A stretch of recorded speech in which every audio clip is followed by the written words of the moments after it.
Hello everyone, welcome back to the channel. It is the holiday season and I hope you all are having a wonderful time at the end of this year.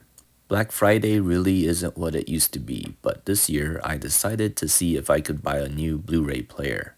I ended up with these two.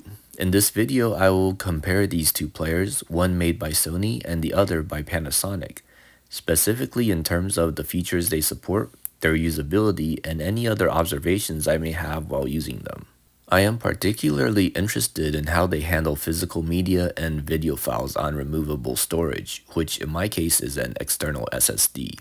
The reason why I bought a Blu-ray player was because with everything moving to streaming, I recently encountered a situation where I did not have a convenient way to play DVDs and Blu-ray discs. The Samsung TV I used also had limited support for playing back video files from a USB drive, so that was also something I was looking into fixing.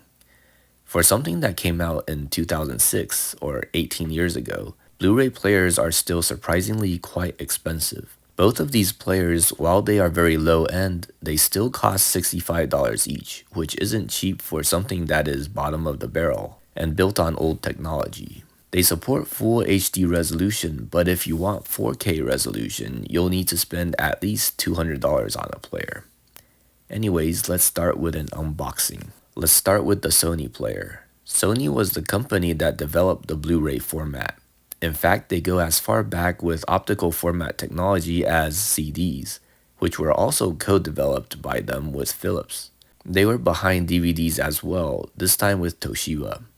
After DVDs, Toshiba developed HD DVD, but Sony developed Blu-ray, and a fierce format war erupted with these two options competing for dominance. We can't buy HD DVD players today because they lost. However, Sony's victory was Pyrrhic, as by the time of Blu-ray, external hard drives and USB drives had taken over physical media, but the dominant form of media consumption from that time until now has been streaming.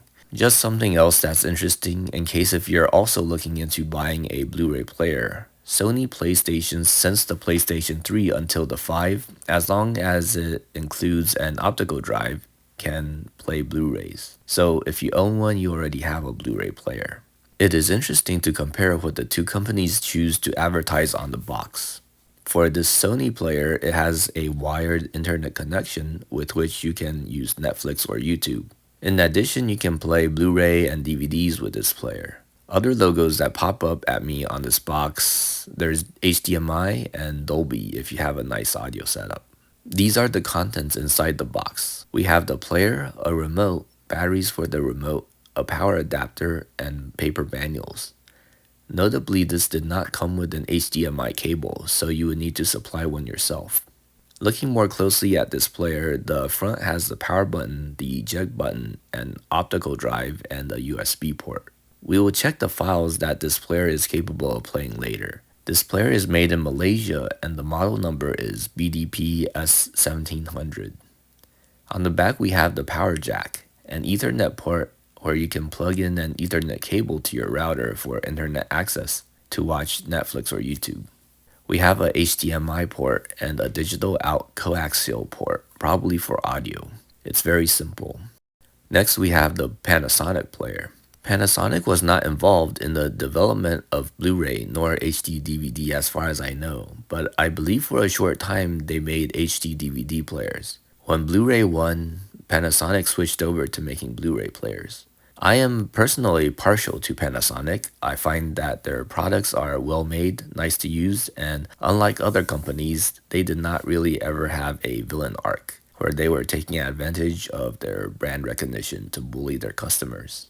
While you can find slightly cheaper Blu-ray players made by no-name brands online or at Walmart, I thought that for a few more bucks, I could go with a more dependable company. Interestingly, Panasonic highlights the codecs or file formats that this player supports. MKV and MP4 are very common video formats. FLAC, MP3, and AAC are common audio formats.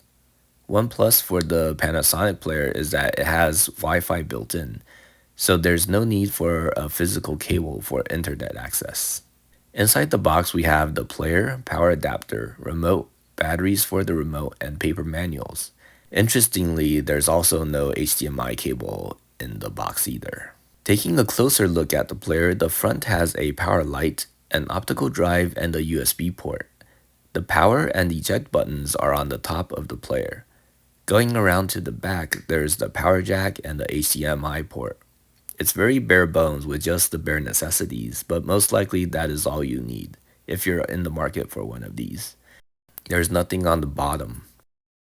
This player is made in China, if you care about that.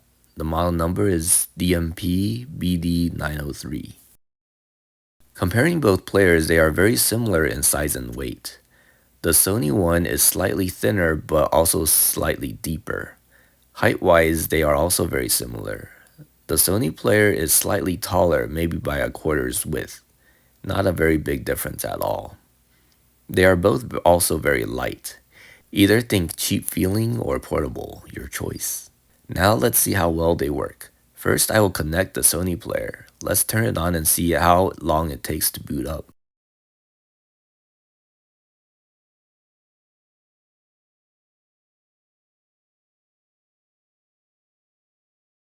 The power on process could be quicker.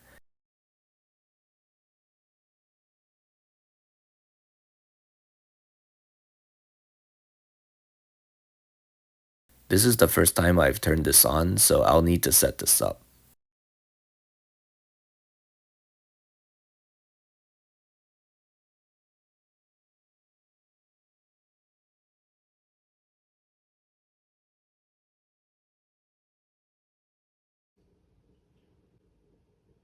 So far, it is a pretty simple setup. I don't care about connecting to the internet right now.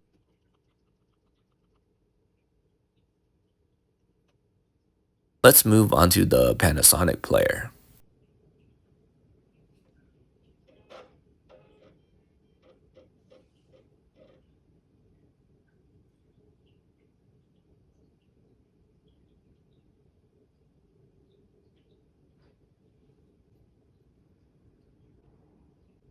The setup is also fairly straightforward, though I'm not connecting to the internet on this one either.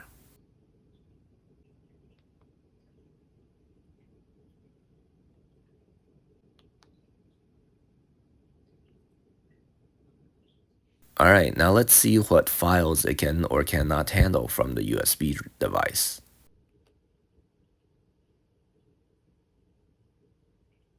Browsing the files is a bit laggy. This is the first video file I have prepared.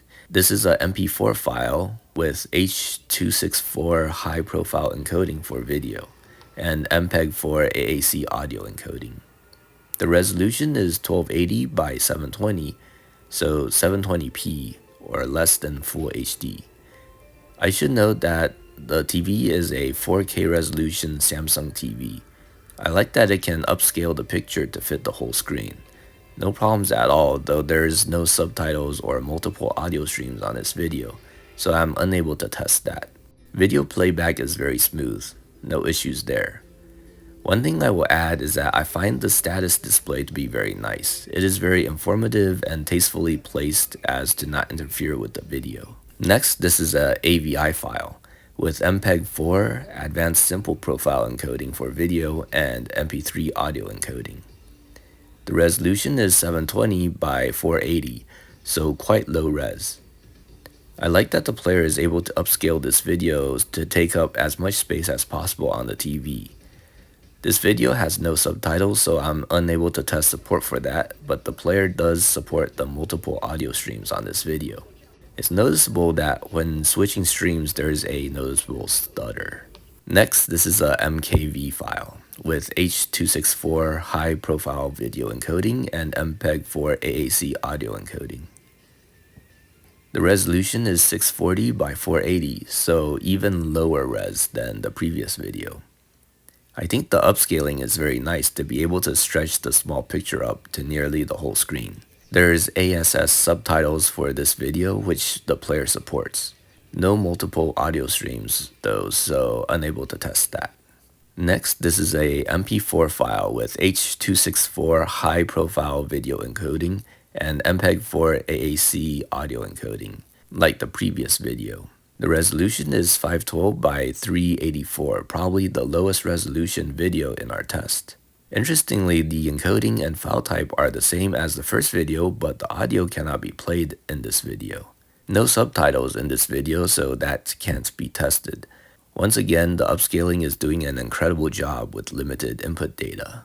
Next, this is a MKV file with H.264 high-profile video encoding and AC3 ATSC A52 audio encoding.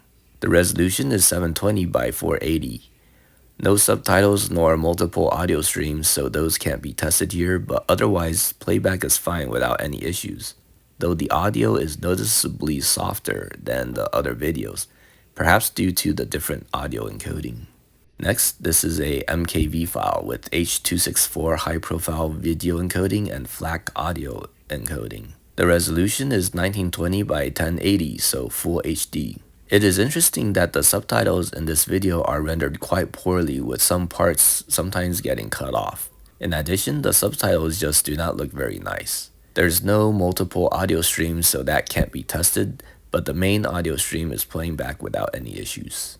Next, this is a MKV file with H.264 high 10 profile video encoding and MPEG-4 AAC audio encoding. The resolution is 1280 by 720.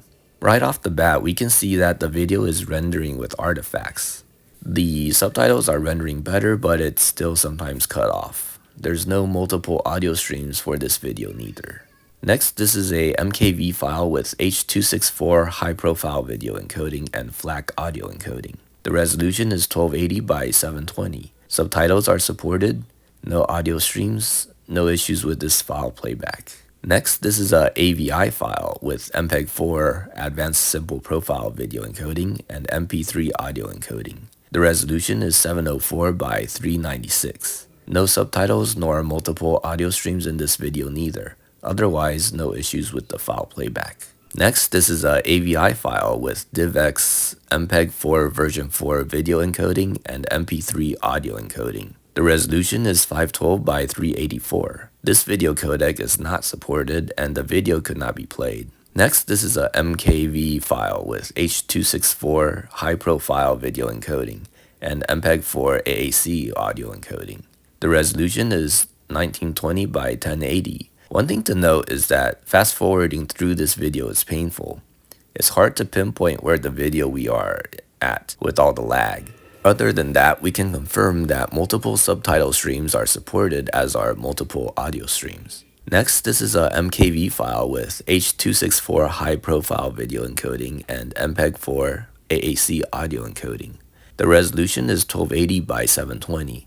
Playback is flawless. One thing to note with this video is that it is similar to the previous video, but because it is lower resolution, fast forwarding is much less laggy and much more usable. Next, this is a AVI file with DivX MPEG-4 version 3 video encoding and Windows Media Audio 8 audio encoding. The resolution is 512 by 384. This video could not be opened, much like the previous DivX encoded video. Now then, moving on to playing optical media. First, I have a DVD.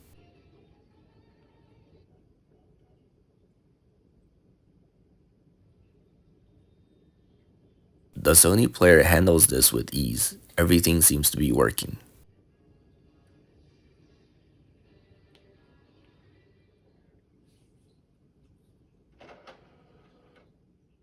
The Sony player supports Blu-ray with multiple audio and subtitle streams.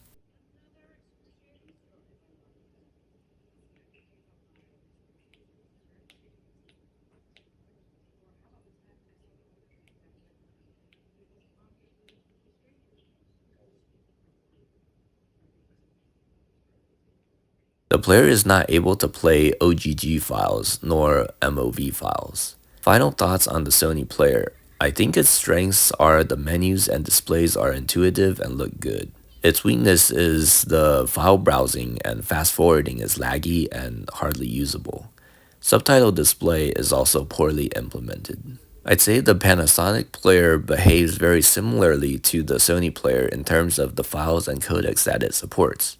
I find that file browsing on the Panasonic player is much more responsive. Video files load faster. However, subtitle display also gets cut off and the menus and displays look much worse than the Sony player, with selections being clunky and requiring more clicks. The Panasonic player did support MOV files, though not OGG files like the Sony player. Interestingly, when it comes to optical media playback, the Panasonic player was unable to read the Beast Wars DVD, though it was able to read another DVD, so we know it does support DVDs. Finally, the Panasonic player stretched every video to fit the entire TV. Depending on your preference, this could be a pro or a con. So this brings us to our conclusion. Which Blu-ray player is better? They have different strengths and weaknesses. The Sony player has a nicer menu and display system. The Panasonic player is more responsive and less laggy and connects to the internet via Wi-Fi, but had trouble with a particular DVD. For me, while both players are capable of playing DVDs and Blu-rays, neither player is adequate when it comes to supported file formats and video and audio codecs, which is an equally important metric for me. Instead, I would go with a Raspberry Pi, which will be my next video, so look out for that one. In the meantime, thank you for watching, and I hope that this video has been informative for you.